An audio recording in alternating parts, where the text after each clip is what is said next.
Yes. If that's all you want to hear, there you go. Yes. If you want to hear a little more, sit down. Phainon has a big issue. He is too niche. He fits a niche that no one else in this game fits. I'd argue it could even be worse than Break, because this is literally the only guy, right? He gets rid of all teammates on field, and then he becomes basically let me solo her. He is the definition of a hypercarry DPS. And this arises a problem because he is so niche and this mechanic is so unique. His teammates will likely be made to support this very, very unique DPS. And when he gets his full best in slot team, it'll be a slaughter, right? I'd argue he'll probably be the strongest DPS in the entirety of the game, even over Cassie. But he is going to have the exact same problem as Firefly. None of the teammates are going to be replaced because they are too valuable. They are too synergistic to the point where even HSR's level of support power creep just isn't enough to make like a general support power creep that niche synergy Phainon has with Sunday Saridra Dan Hung, right? So how do you alleviate this? Well, you basically make an Acheron situation. Now, it's very clear that Phainon already isn't exactly an Acheron situation because he's not obviously as much of power creep on release. I'm saying that Phainon with his full best in slot team should for sure be a notch above Cassie. And that might sound like advocating for power creep, and honestly, there's no sugarcoating it. It is, right? But it is for a good reason. The stronger characters like this are on release, the longer they'll last going into the future, even without having to replace the teammates, or in all honesty, being able to replace the teammates because of how good the synergy is. Cassie has a very replaceable teammate slot on her team, right? Scratch that. Cassie has 2 replaceable spots on her team right now. Cassie's best hypercarry team is with the fucking free MC and Tribby. Free MC is 100% getting a fucking upgrade in the future through a limited character, and Tribby is already competitive with Silverwolf, right? Silverwolf is actually better than Tribby for Cassie in 2 target or less scenarios.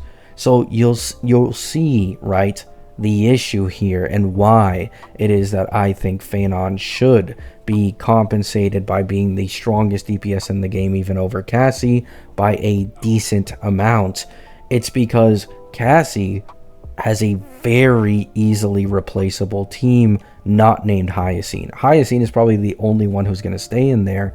However, the team buffer and the hypercarry buffer for Cassie are both incredibly replaceable, meaning she can very easily be buffed going into the future and then just instantly take her crown back from Phainon, right?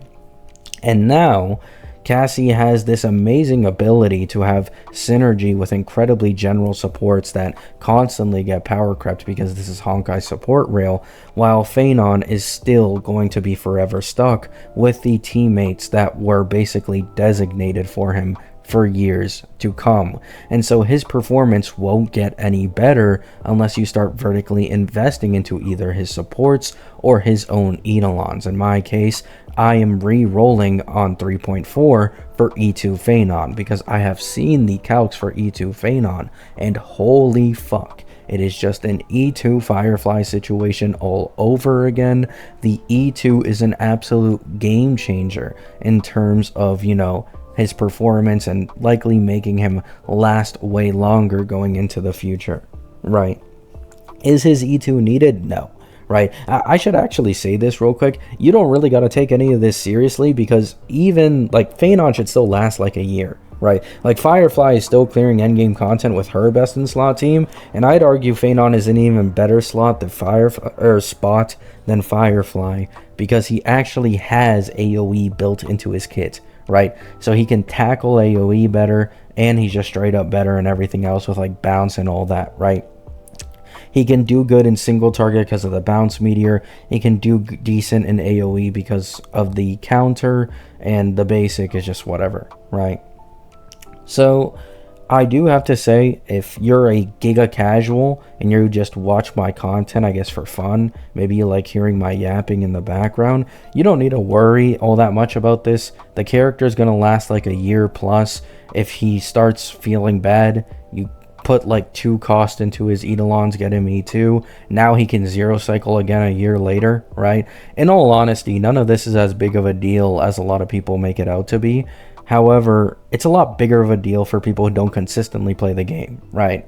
Like if you don't know how to optimize runs, if you don't know what relics you're using, if you don't know like this, that, right? Like there's a lot of factors for casuals where like it makes their performance way worse in endgame. Like they feel like it's impossible to clear when in reality it's very clearable, but they simply aren't good enough, right? That might sound rude or like elitist, but it's simply the truth, right? But yes, Phainon will probably be a Firefly situation, incredibly niche mechanic. He's gonna have probably non-replaceable supports because of how good his designated support synergy will be. He has the exact same E2 shilling as Firefly. It's very clearly meant this way, right? They release Cassie, a high ceiling DPS. They release Acheron, a high I don't know. I don't know about calling Acheron a high ceiling DPS. But you see the pattern. They release a DPS with a bit of a better, you know, high ceiling, like 2 patches before this Firefly-esque character that has an incredibly high floor and will make casuals completely fall in love, right? Because high floor characters at the end of the day are what most casual players are going to feel the difference in, because they don't really know how to optimally play, optimally tune, optimally build. And so a Phainon, you know, one ulting all content in the game is gonna make it feel like, oh my god, look at this power creep. This guy shits on Cassie. This guy shits on this other team, right? So that's just my opinion. Love you all. Hope you have a great day. Hope you have a great night. Peace out.